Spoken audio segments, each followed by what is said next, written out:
Once in a small village, there lived a poor boy named Cato. He worked on the street and did any work as he had to earn money for school and rent, and he also helped his mother to buy food. One day, while doing his usual daily routine, he was very tired and hungry.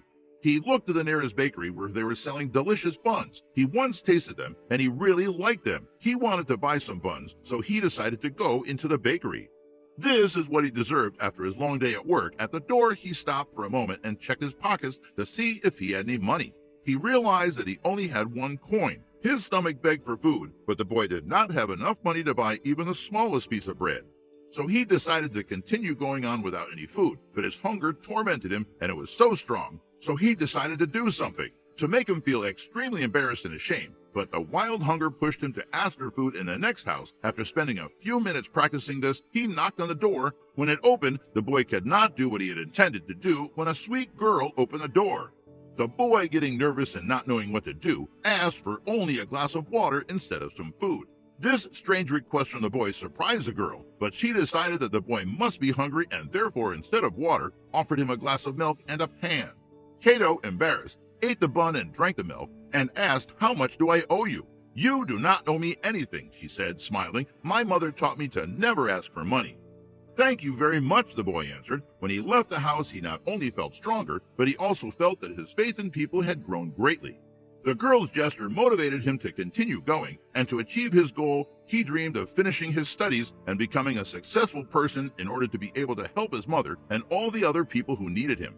Many years later, that young and sweet girl became seriously ill. Local doctors were confused. They had never seen such a case before. As they were not able to help her, they sent her to a large city where the best doctors examined her, but no one could understand the cause of the disease. Dr. Cato was the first specialist to find out the reason of the problem. When he saw the name of the village where the patient had been brought from, it aroused his curiosity, and he decided to go to see her. On the way, he kept thinking about it, and although the man could not even imagine whom the report was talking about, he quickly walked to her, coming in to see her. He could not believe his eyes. Right in front of him, there was that girl about whom he thought so much. Of course, she was no longer so young. However, she was still beautiful. From her room, the doctor returned to the staff room and said that he would do everything possible to save the woman's life. One night, while she was at his home, he received a call from the hospital. The woman became much worse, and she was barely hanging on. The doctors were able to save her life, but she was still in danger. At any moment, the woman could die. The doctor was anxious. He could not lose his patient. He had to do everything possible to save her life. The next day, he visited her. Her body was connected to several machines. Her skin seemed completely white, and her heart was beating so softly it was almost impossible to trace. A week passed, and the patient's condition did not improve at all. Dr. Cato was already about to lose hope. Whatever treatment was prescribed to her, the woman did not get better at all. He decided it was time to disconnect her from the life support devices, but before doing this, he sat down next to her and said that he knew how valuable her life was.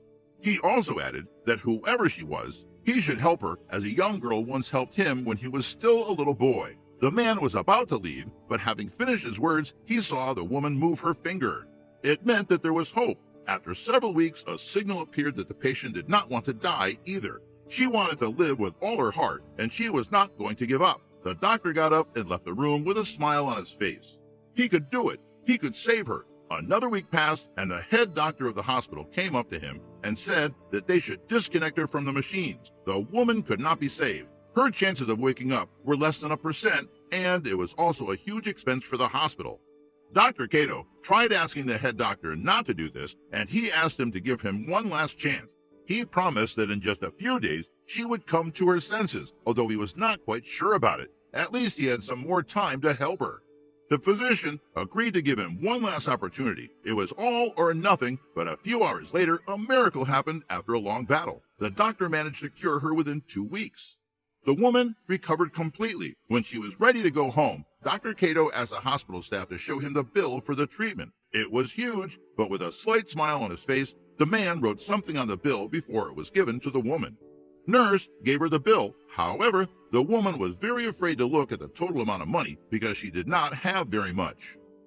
Surely, the bill for the treatment was so expensive that she would have to work to pay it off for the rest of her life. Finally, the woman looked at the bill. However, she immediately noticed something strange at the end of the bill. It was written, "Paid by a glass of milk and a pan. Sincerely, Dr. Cato." She could not believe it. The doctor who saved her life was that little boy who had knocked on her door one day and asked for a glass of water. Tears ran down the woman's face.